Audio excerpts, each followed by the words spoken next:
সব বন্ধুরা বন্ধুরা চলো আজকের একটা নতুন ভিডিও নিয়ে চলে এসেছি আমি আর ছাদ বাগানে, যে আমার ছোট্ট ছাদ বাগান আছে সেই বন্ধুরা। এটা দেখছো, এটা একটা হিউমিক অ্যাসিড, দেখো এটার নাম হচ্ছে হিউমি গুঁড়ো 95।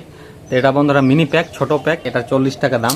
তো তোমরা যে কোনো দোকানে এটা পেয়ে যাবে। তো এই যে হিউমিক অ্যাসিড কিভাবে ইউজ করা যায় আর গাছে কীরকমভাবে দেওয়া যায়, হিউমিক অ্যাসিডের কাজ কি, সবই তোমাদের বলবো আমি, আর দেখাবো বন্ধুরা সিম্পল ভাষায়, খুব সহজ ভাষায় তোমাদের দেখাবো যে হিউমিক অ্যাসিডের কাজ কি, গাছের কি কাজে লাগে, একদম সিম্পল ভাষাতে বলবো। আমি কোনো এমন উদ্ভিদ বিজ্ঞান নয় যে আমি তোমাদের মানে কোনো রকম তোমাদের ঝাম করে বোঝাবো না, আমি সিম্পল ভাষায় বলে দেবো। ভিডিওটা শেষ পর্যন্ত দেখো আর একটা লাইক দিয়ে দাও, সাবস্ক্রাইব করে দাও, আর যদি ফেসবুক ফলো করো আর শেষ পর্যন্ত দেখো ভিডিও বন্ধুরা। যারা ছাদ বাগানে, যারা নতুন ছাদ বাগানি, যারা নতুন গাছ লাগাচ্ছ, তারা দেখো ভিডিওটা, দেখো সিম্পলভাবে অনেক কিছু দেখতে পারো। চলো বন্ধুরা শুরু করা যায় আজকের ভিডিও। বন্ধুরা চলো প্রথমে দেখো আমি এই যে আমার এই যে পাত্রেতে আমি মোটামুটি 1.5 লিটার জল নিয়ে নিয়েছি। তো বন্ধুরা এই যে হিউমিক অ্যাসিড এটা আমি এবার কীরকমভাবে বানানো হয় সেটাই তোমাদের দেখাবো। তো বন্ধুরা 1 লিটার জলে তুমি 3 থেকে 5 গ্রাম পর্যন্ত হিউমিক অ্যাসিড দিতে পারে। এটা বন্ধুরা আমার দেখছো, এটা আমার পাউডার, আর তুমি লিকুইড ভার্সনও পেয়ে যাবে। তো চলো এটা এইভাবে কীভাবে মিক্স করা যায় তোমাদের প্রথমে দেখাই। এটা দেখছি 10 গ্রামের প্যাক, আমি এটাতে 5 গ্রাম মিক্স করব। তো চলো বন্ধুরা শুরু করছি।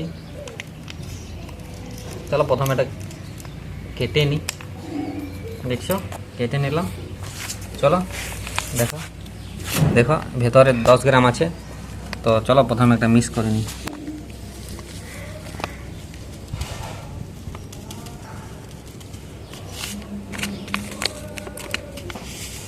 চলো বন্ধুরা আন্দাজের আমি একটা হাফ, এটা 10 গ্রাম তো আন্দাজে আমি হাফ মিক্স করে নিলাম, 5 গ্রাম। চলো এবার এটা দেখছো এটা অলরেডি মিক্স হচ্ছে, আমি এটা আরও ভালোভাবে মিক্স করে নিই। দেখছো দেখো কত জলটা একদম কালো হয়ে গেল।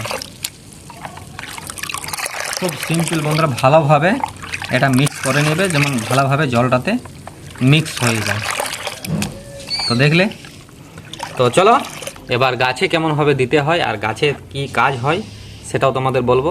আমি যখন গাছে দেবো তখন তোমাদের বলবো যে এটার কাজ। চলো এবার আমি আমার যে গাছগুলো আছে ছোটো ছোটো চারাগুলো সেগুলোর কাছে যাই। তো বন্ধুরা দেখছো এটা আমার একটা থাই সবেদা, দেখছো এটা মোটামুটি আমার 3 মাস হলো লাগিয়েছি। দেখছো গাছটার মোটামুটি নতুন নতুন পাতা ডালপালা বেরোচ্ছে। আর এটা যখন দেওয়ার আগে দেখছো এই যে মাটিগুলো আছে এগুলো ভালোভাবে একটু হালকা করে নিতে হবে, দেখছো আলগা করে নিতে হবে। দেখো এই মাটিগুলো যদি আলগা করে নিই তাহলে হিউমিক অ্যাসিডটা ভালোভাবে মিক্স হবে। চলো এগুলো মিক্স করে নিই। আর বন্ধুরা তোমাদের বলি যে হিউমিক অ্যাসিডের কাজ কী।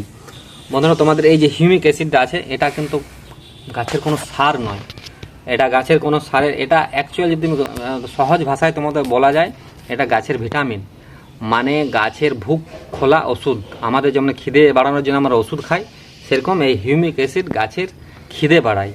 আমরা যে গাছে যে সারগুলো দিই সেগুলো গাছ অনেক সময় সে খাবারগুলো নিতে পারে না। তো এই যদি হিউমিক অ্যাসিডটা দিয়ে দেবো তো গাছ সেই খাবারগুলো ঠিকভাবে খাবে এবং গাছ আরও ভালোভাবে বাড়বে। আর গাছের অ্যাকচুয়াল গাছের হজম শক্তি বাড়ায়। আর মাটিটা দেখছো এই মাটিটা কিন্তু খুব ভালো, মানে মাটিটাকে অনেক সুন্দর করে দেয়, মাটিটাকে নরম করে, মাটিটা উর্বর করে এবং গাছের যে রোগ প্রতিরোধ ক্ষমতা সেটা অনেকটা বাড়িয়ে দেয়। কারণ গাছের অনেক রকম রোগ আসে, তো এই যে হিউমিক অ্যাসিড দেওয়া হয় তো গাছের রোগ প্রতিরোধ ক্ষমতা বেড়ে যায়। তো বন্ধুরা তোমরা বুঝতে পারলে যে গাছে কী জন্য দেওয়া হয়, কিন্তু কখনো ভাবো না যে এটা গাছের সার, এটা গাছের কিন্তু খাবার নয়, এটা একটা টনিক, গাছের ভুক খোলা ওষুধ। বোঝা গেল? খুব সিম্পল বললাম। তো তোমরা কতটা দেবে চলো সেটা তোমাদের দেখাই। দেখছো এই মাটিগুলো আমি আলগা করে নিলাম। আর চলো এবার দিই। দেখো এই যে দেখো এটা একটা ছোট্ট আমার মগ আছে, দেখো ভালোভাবে গুলে নাও। আর এই যে দেখো হাফ, এই যে ছোটো মগের হাফ, দেখছো এতটা আমি দিয়ে দেবো গাছের চারিপাশে, এরকমভাবে ভালোভাবে দিয়ে দেবো। এটা তুমি মাসে টবের মাটি তো টবের মাটিতে মাসে অন্তত একবার ইউজ করা দরকার। তাহলে কী হয়, গাছের মাটি খুব ভালো থাকে আর গাছ ভালো গ্রো হয়। এইবারে এটা যে দিলাম এটাতে বন্ধুরা আমার 1 মাস পর আবার আমি দেবো। চলো এইভাবে বাকি গাছগুলোতে দিয়ে দিই। তোমরা বুঝতেই পারছো যে আমার গাছে এখন জাস্ট নতুন আমি ছাদ বাগান করেছি। তো তো যেটুকু পারলাম তোমাদের বোঝানোর চেষ্টা করলাম। আশা করছি এই ভিডিওটা তোমাদের ভালোই লাগলো। তো বন্ধুরা, এখন আমি জাস্ট অনেক গাছ লাগাবো, মানে আমার যে প্ল্যানিং আছে প্রচুর রকমের নতুন নতুন গাছ, নতুন নতুন ভ্যারাইটির গাছ লাগানোর। তো সেই সমস্ত কিছু তোমাদের দেখাবো। তো এই চ্যানেলটাকে সাবস্ক্রাইব করো, আর ফেসবুক যদি দেখছো তো ফলো করো, আর নেক্সট ভিডিওর জন্য ওয়েট করো। খুব জলদির মধ্যে আবার নেক্সট ভিডিও আছে। ওকে, থ্যাংক ইউ, বাই বাই।